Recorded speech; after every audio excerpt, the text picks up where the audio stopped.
Ir-reazzjoni tal-avukati għal ħatra ta' Ingrid Zammitjang u Caroline Farrugia frendhom il-Gvern bħala maġistrati biksur tal-Kostituzzjoni hi waħda assolutament negattiva. Dikjarazzjoni ċara minn żewġ avukati li waqt il-programm Newsfeed tkellmu dwar dawn il-ħatriet.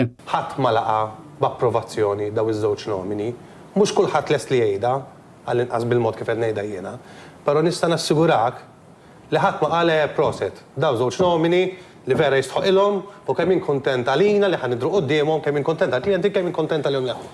Kulħadd irreaġixxa in ġenerali b'mod negattiv assolut. Il-verità li l-professjoni xokjata għaliex aħna ma importanix it-tendenza politika tal-ġudikant, aħna importani meta morru mek nagħmlu l-każ tagħna ħajfmuna. Ħanisra nagħmlu l-każ u naqas inħossu li tiġu treated fairly u l-modi hija waħda ħażina. Newsfeed kien qed jiddiskuti l-abbozz ta' liġi li resqet l-oppożizzjoni biex jinbidel il-mod kif jinħatru l-membri tal-ġudikatura bil-Partit Nazzjonalista jipproponi sistema fejn tkun kummissjoni apposta li tipproponi l-maġistrati u l-imħalfin u mhux il-politiku.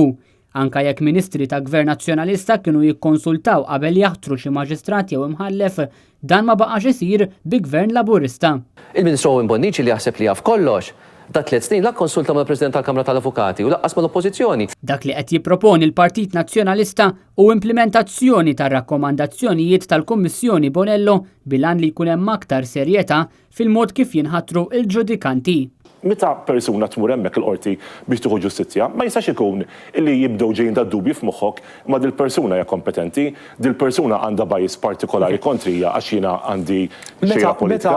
B'reazzjoni pożittiva għall-abbozz ta' liġi li qed tressaq l-Oppożizzjoni Nazzjonalista. Konsegwentement, l-ewwel reazzjoni immedjata tiegħi kienet, grazzi għal dan il-Private Members Bill, li reġandi tama ġdida fil-professjoni li nħaddan.